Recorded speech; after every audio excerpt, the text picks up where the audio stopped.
కసిరే ఎండలు కాల్చునని, ముసిరే వానలు ముంచునని, ఇక కసిరే ఎండలు కాల్చునని, మరి ముసిరే వానలు ముంచునని, ఎరుగని కోయిల ఎగిరింది,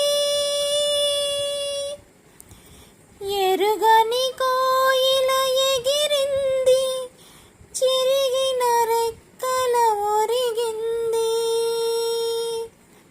నేలకు ఒరిగింది. ఇది మల్లెల వేళయని,